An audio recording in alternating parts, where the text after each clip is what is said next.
Luke Wood came to Nottinghamshire's rescue after the LV County Championship First Division strugglers made a terrible start to their latest game against Sussex at Trent Bridge, the 19-year-old scoring a remarkable maiden 100 from number 9 in just his 5th first-class match. Put in on a horribly gloomy morning, the home team was soon in trouble after Brendan Taylor was trapped in front to Steve McGoffin's 11th ball of the match. It was the start of another good day for the Australian, who would have watched with astonishment, like the rest of us, when Chris Jordan pulled off an incredible catch off his own bowling to remove Stephen Mullaney for 11. Quite how Jordan reached the ball on his follow-through, only he will know, but it has to be one of the best pieces of athleticism seen on a cricket pitch.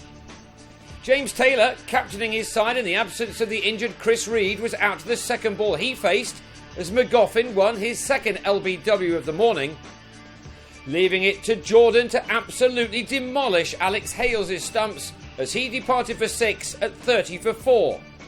Nottinghamshire, who started this game winless and in the bottom 2 of the First Division table, must have been worried, even more so when Ricky Vessels nicked a snorter from McGoffin behind on 7. At 38 for 5, the home team were looking at another low score following the 2 they made at this ground in the defeat to Somerset last time out. But at least Samit Patel was able to get into double figures. But when he gave the magnificent McGoffin his 4th wicket of a rain-affected morning to go to a loose shot for 17, it was 55 for 6, 8 more runs being added to that before lunch. Things did improve a little for Notts in the afternoon, with Will Gidman producing his best innings for his new county, and with Greg Smith at the other end, a partnership of 43 was just starting to drag the home side out of the mire. But 3 figures were still not on the board when Ollie Robinson produced a perfect delivery to bowl Smith for 14, and that brought Wood to the crease with his side on 98 for 7. Gidman decided that the best policy from here was to attack the bowling when he could, and that approach helped him along to his first 50 in Nottinghamshire colours, one occupying 59 balls.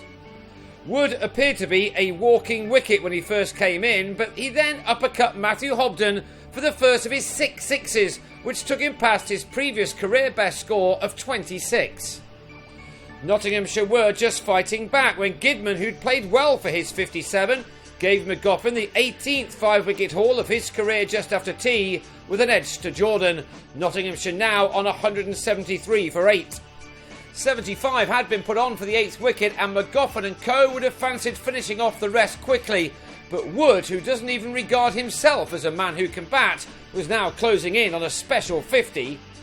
One which duly arrived with a top-edge pull which brought the youngster his 6th 4 to go with 2 sixes off his 53rd delivery. He could hardly believe what he'd done at this point after coming into this game on the back of a pair in his last match.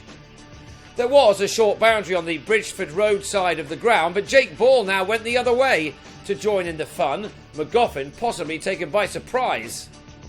Wood was loving every minute of this, and he was by now hitting the ball very cleanly, a 4th 6 taking him almost unbelievably into the 70s. But that's when he lost ball at the other end for 15, McGoffin with wicket number 6, as the batsman found Luke Wells in the deep with a total on 219 for 9. There followed a remarkable passage of play as Wood faced every ball that remained in the innings. He was now thinking about his 100 as this boundary took him to 86 off 87 deliveries. He then clubbed McGoffin for 2 sixes in the next over and kept the strike for the 25th ball in a row to now see if he could get the last 2 runs that really mattered to him. Acting Sussex skipper Chris Nash chucked the ball to Wells. Wood tucked the second delivery of the over through mid-wicket and scampered home for his incredible 100, one described by his coach Mick Newell as the most remarkable he's ever seen in the first-class game. Everyone in the ground rightly applauded as Wood tried to take it in. His turn had come off 95 balls with 10 4s and 2 6s, but he was out to the next one, nicking behind after taking his side to a total of 255, one which looked way out of reach earlier on, McGoffin ending with 6 for 109.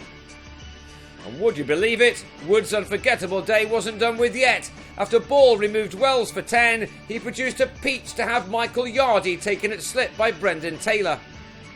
The adrenaline was racing through Wood's body by now, and he then had Matt Machin held on the drive by Gidman after the batsman had blasted 20 runs and 11 balls with 5 4s.